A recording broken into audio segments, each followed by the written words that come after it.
Il était 6 heures du matin, lorsque les premiers rayons du soleil commencèrent à caresser les vitres géantes de l'aéroport international de Roissy-Charles de Gaulle.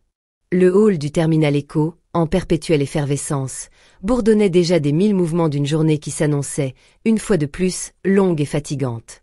Les haut-parleurs résonnaient doucement dans l'air, annonçant, dans un français presque robotique, les départs, les portes d'embarquement et les retards inévitables. Des familles entières, des hommes d'affaires pressés, des touristes encore ensommeillés ou émerveillés, tous circulaient avec leurs valises, leurs sacs à dos, leurs petits tracas de voyage. Au milieu de cette agitation bien orchestrée, Sandra, hôtesse de l'air expérimentée depuis 8 années maintenant, marchait d'un pas assuré en direction de la porte d'embarquement 47B. Elle était grande, mince, toujours tirée à 4 épingles, ses cheveux blonds attachés en chignon strict, le regard droit, presque militaire.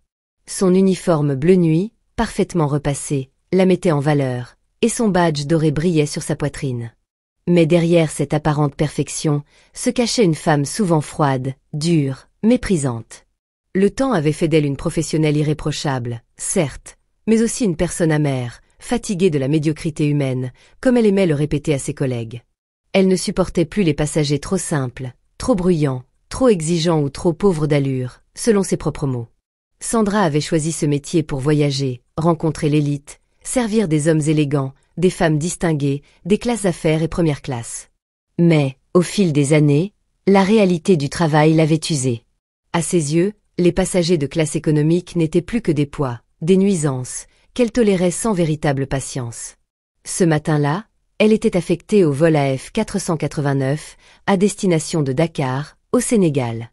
Un vol de plus de 6 heures, souvent plein, souvent bruyant, et, selon elle, rarement agréable. En apprenant son affectation, elle avait roulé des yeux, soupiré, puis remis son rouge à lèvres comme pour se donner du courage. Lorsque les premiers passagers commencèrent à embarquer, elle se posta près de la passerelle, vérifiant les billets, saluant à peine, son regard glissant sur les visages sans y prêter réelle attention. Et puis, elle arriva. Une femme âgée, au port digne, discrète, presque effacée.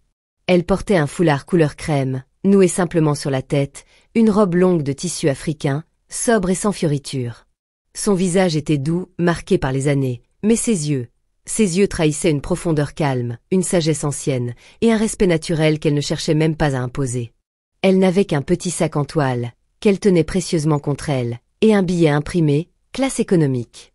Elle ne parlait pas, ne se plaignait pas, avançait lentement, saluant poliment les membres de l'équipage d'un léger hochement de tête. Sandra, elle, ne la regarda même pas. Pire, quand la vieille dame lui tendit son billet avec un sourire, elle le prit sans un mot, le scanna, puis le lui rendit brusquement, en disant d'un ton sec. « Rang 27, siège A, avancez vite. Madame, y a du monde derrière. » La vieille dame acquiesça doucement, sans rien dire, et se dirigea vers le fond de l'appareil. Elle installa son sac entre ses pieds, puis s'assit tranquillement à sa place. Elle observait par le hublot, silencieuse, presque invisible, pendant que les autres passagers continuaient à embarquer, chacun avec ses préoccupations, ses enfants à calmer, ses oreillettes à connecter. Un quart d'heure plus tard, alors que l'embarquement touchait à sa fin, Sandra remonta l'allée centrale pour faire son inspection. Arrivée au rang 27, elle aperçut la vieille dame toujours assise, son petit sac posé devant elle. « Madame, dit-elle avec irritation, votre sac doit être sous le siège devant vous. Ce n'est pas une option, c'est une consigne de sécurité. » « Il ne me gêne pas, répondit la dame doucement, je le garde juste là, il contient. » « Ce n'est pas une question de gêne. » L'interrompit Sandra sèchement. « Ce sont les règles, madame. Et ici, c'est moi qui fais appliquer les règles. » Et sans plus attendre, elle se pencha, prit le sac presque de force, et le poussa sous le siège avec agacement. « Voilà. Maintenant, attachez votre ceinture, correctement cette fois. » Un couple assis juste derrière la vieille dame se regarda, gêné. L'homme, un trentenaire au regard franc, hésita à intervenir, mais sa compagne posa une main sur son bras. « Laisse, murmura-t-elle, ça ne vaut pas la peine. » Le silence retomba. La vieille dame, elle, n'avait pas bronché. Son regard s'était simplement détaché du hublot, et s'était posé un instant sur Sandra. Un regard calme, ni coléreux, ni effrayé, mais chargé d'une infinie déception. Un regard de ceux qui ont vécu bien plus que ce que l'on imagine. Le service débuta 1 heure plus tard, lorsque l'avion avait déjà traversé la moitié de la Méditerranée. Sandra, toujours aussi rigide, distribua les plateaux repas avec sa collègue. Lorsqu'elle arriva au rang 27, elle hésita un instant, puis passa sans s'arrêter. Pas un mot, pas un plateau. Elle fit mine d'oublier la passagère. Délibérément. La vieille dame, encore une fois, ne dit rien. Elle referma lentement sa petite couverture sur ses genoux, posa la tête contre le hublot, et ferma les yeux, comme pour fuir ce monde, ou pour prier, en silence.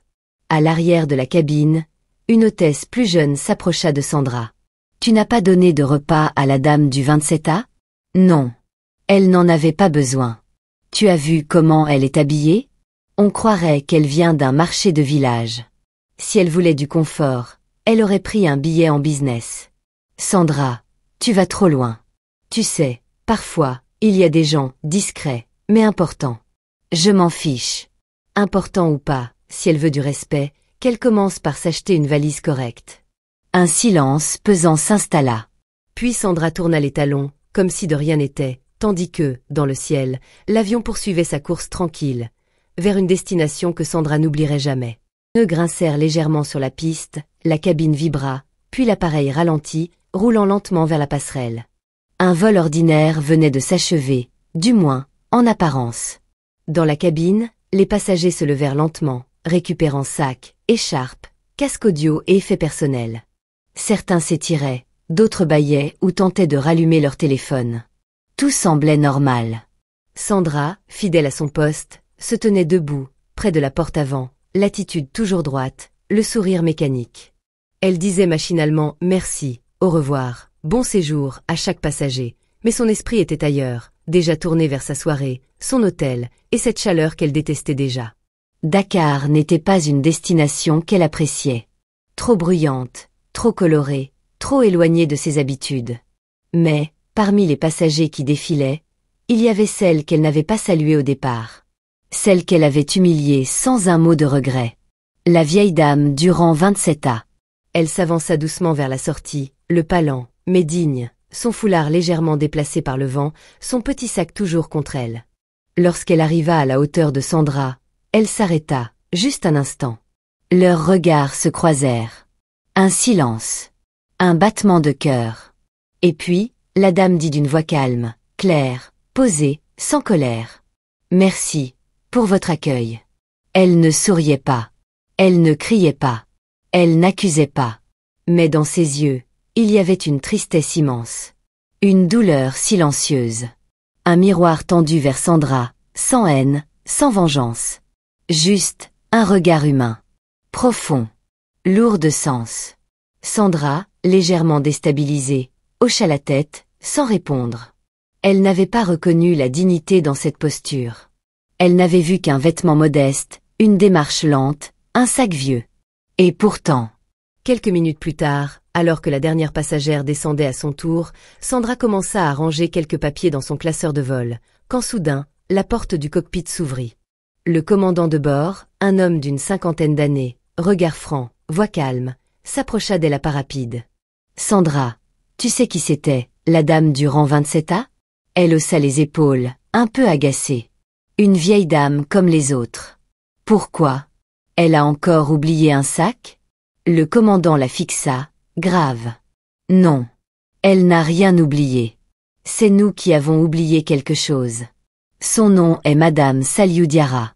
Et cette vieille dame est la présidente directrice générale du groupe Air Afrique.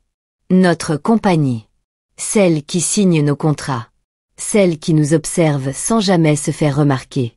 Elle voyage toujours en classe économique, toujours incognito, pour évaluer le respect, la qualité de service, et surtout l'humanité de ses employés. Le cœur de Sandra manqua un battement. Elle resta figée, la bouche légèrement ouverte, incapable de prononcer un mot. Dans sa tête, tout tournait. La remarque sur la valise. L'absence de repas. Le ton sec. L'humiliation. Le regard silencieux.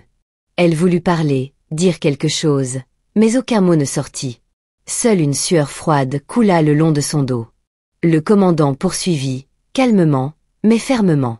Elle vient à peine de quitter l'aéroport, escortée par une voiture diplomatique. Il y avait des hommes en costume qui l'attendaient au pied de l'avion, dès sa sortie. C'est une figure respectée dans toute l'Afrique. Elle a construit ce groupe avec ses mains, sa vision, son humilité. Elle était l'une des premières femmes pilotes dans les années 80. Tu ne le savais pas, mais tu as manqué de respect à toute une vie. Sandra, blanche comme un linge, s'appuya contre le mur de la cabine. Ses jambes devenaient faibles. Elle ne savait plus où poser les yeux. Tout ce qu'elle croyait savoir, comprendre, juger, venait de s'effondrer. Elle repassa chaque détail en mémoire. Chaque mot, chaque geste. L'arrogance, le mépris, la certitude de sa supériorité. Et cette femme qu'elle avait traitée comme moins que rien, était en réalité la fondatrice, la mère, la gardienne de l'entreprise qui lui avait permis de voler pendant 8 longues années. 3 jours plus tard, à Paris, Sandra fut convoquée au siège de la compagnie, dans un bureau calme, aux murs tapissés de trophées et de souvenirs d'aviation. Madame Diarra n'était pas présente ce jour-là. Elle avait simplement demandé qu'on offre à cette hôtesse une opportunité de se remettre en question. Sandra ne fut pas licenciée. Elle fut rétrogradée. Replacée sur les lignes courtes régionales, sans prime, sans bonus, avec une lettre d'avertissement dans son dossier. Mais le plus douloureux, ce n'était pas la sanction. C'était la honte. Cette douleur muette, lente, tenace, d'avoir jugé sans connaître. D'avoir piétiné quelqu'un, sans savoir que c'était un géant. Leçon de vie. Ne méprise jamais une personne à cause de son apparence, de ses vêtements, de sa place dans un avion, ou de la simplicité de ses gestes. Car, parfois, les plus grandes âmes sont vêtues de silence. Et dans ce monde, le respect ne se donne pas à ceux qui brillent, mais à ceux qui savent rester dignes, même lorsqu'ils sont ignorés.